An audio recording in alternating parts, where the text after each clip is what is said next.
Fala aí, pessoal, tudo bem? Eu me chamo Cleiton Tenório e hoje nós vamos falar um pouquinho sobre as plantas vasculares com sementes nuas, também conhecidas como gimnospermas.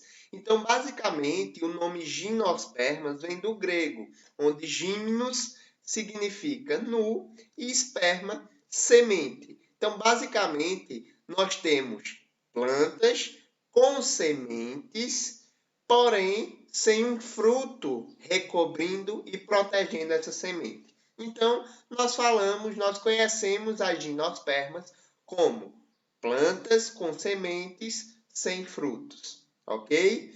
Basicamente, essas são as primeiras plantas no processo evolutivo a serem totalmente independentes da água para a reprodução. E isso nós vamos ver no ciclo de vida, onde ocorre não a formação de um espermatozoide flagelado, mas sim de um grão de pólen, ok? Basicamente, nós temos 4 filos principais dentro ali desse grupo de plantas vasculares com sementes nuas, que são a primeira delas, a coniferófita, que vai compreender as coníferas e são ali, é o filo, né, que mais está associado a espécies dentro do grupo das plantas com sementes nuas, certo? Então, basicamente, nós temos dentro do grupo das coníferas o que nós chamamos no Brasil de araucárias, então serão gimnospermas, certo?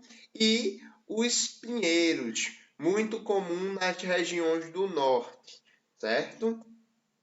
O segundo filo mais abundante é o filo das cicadófitas, ou muito conhecida também como plantas ali de jardins, certo? Então essas cicadófitas são muito encontradas em jardins e também são gimnospermas. É o segundo grupo mais abundante dentro dessas gimnospermas.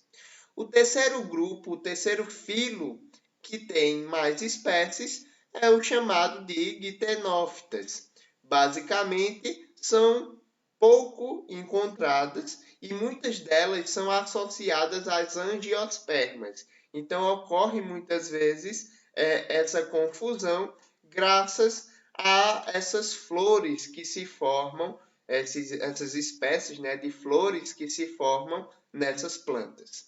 E o grupo menos comum são as gincófitas, que só possuem ali apenas uma espécie dentro desse filo, que é a espécie Ginkgobalila, certo? E basicamente são bem simples ali, são plantas bastante simples e, consequentemente, fáceis de serem identificadas, já que só existe uma espécie dentro desse filo, ok?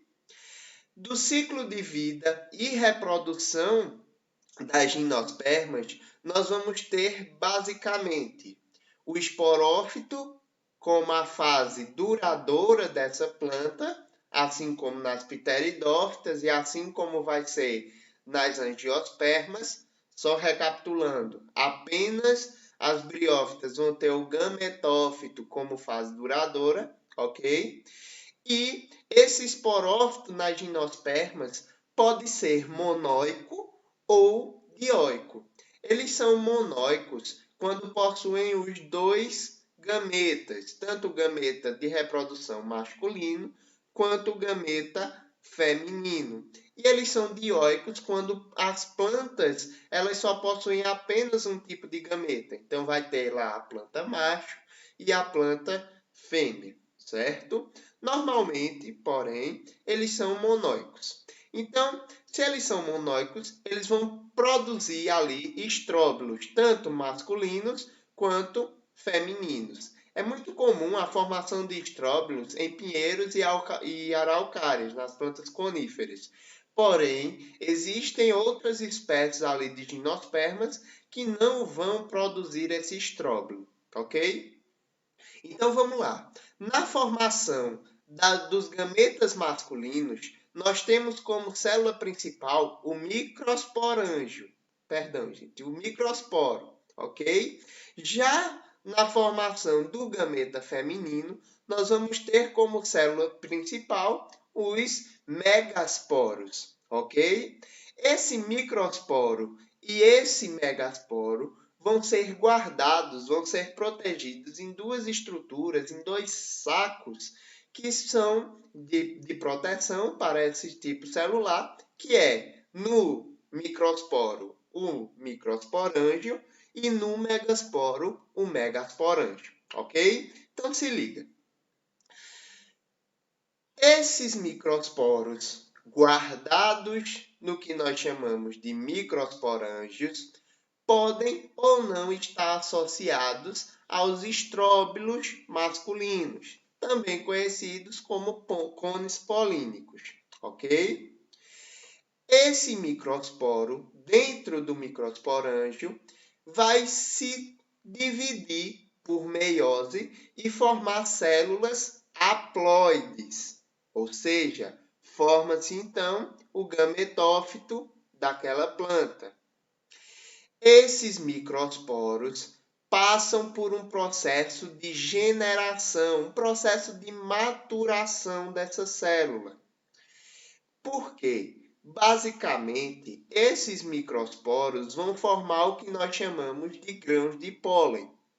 Esses grãos de pólen, em um processo de maturação, formam ali o que nós chamamos de abas, porque basicamente essas estruturas vão auxiliar na planagem desse grão de pólen, ok? Para que haja ali um sucesso no processo de fecundação. Esse microsporo, quando vai se maturando, forma o que nós chamamos de grãos de pólen. Esses grãos de pólen possuem estruturas muito importantes, como o tubo polínico.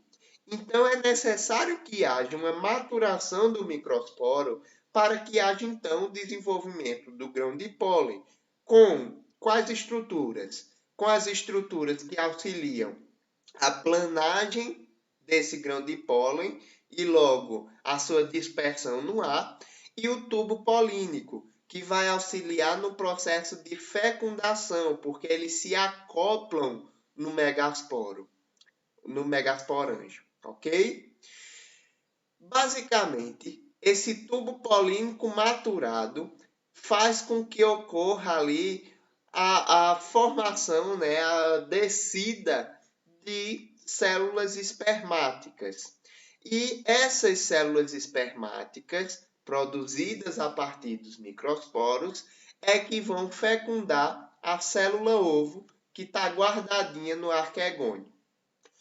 Num processo de maturação dos gametas femininos, nós vamos ter os megasporos guardados ali no que nós chamamos de megasporângio, que pode ou não estar protegido, inserido ali em um estróbilo, ok?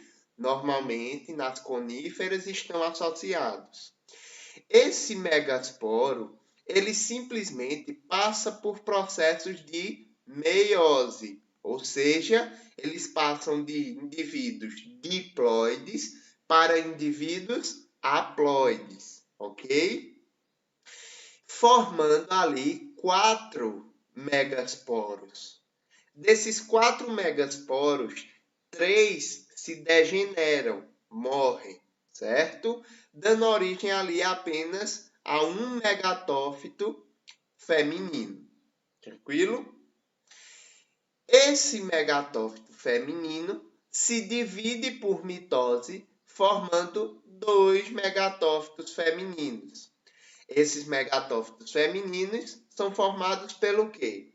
Basicamente, a célula ovo e uma estrutura que é chamada de arquegônio. Lembrando sempre que esse gametófito ele vai ser produzido, vai ser protegido ali pelo megasporângio, ok? Esse megatófito feminino agora está pronto para que haja um processo de fecundação. Então, transmitido pelo ar, o grão de pólen pode inserir-se nesse megasporângio através do seu tubo polínico e então ocorre o processo de fertilização, ou seja, o processo de formação da célula ovo. Essa célula ovo, também agora diploide, vai se transformar no que nós chamamos de semente.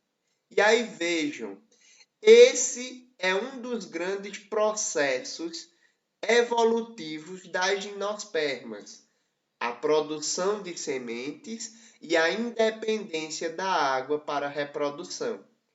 Por que ocorre independência da água? Porque é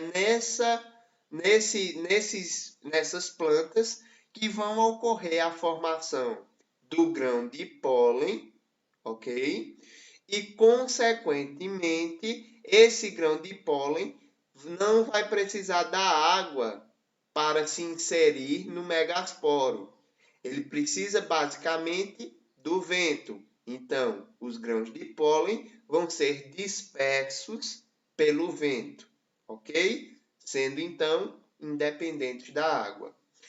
E o processo evolutivo que dá origem às sementes é muito importante porque basicamente essas sementes podem passar por um processo de latência, ou seja, tempos, períodos em que não se existe condições para aquela planta ela sobreviver e simplesmente aquela semente ela não germina, não forma um esporófito, certo? Apenas quando ocorrem condições específicas é que vai acontecer ali a germinação e logo a formação de um novo esporófito. Fora isso, essas sementes elas produzem, né, alimento. E isso faz com que ocorra a dispersão em longas distâncias, ok? Então vamos supor que um mamífero coma uma dessas sementes e aí não consiga digerir, lógico, e o processo ali de dispersão seja a 10 quilômetros à frente.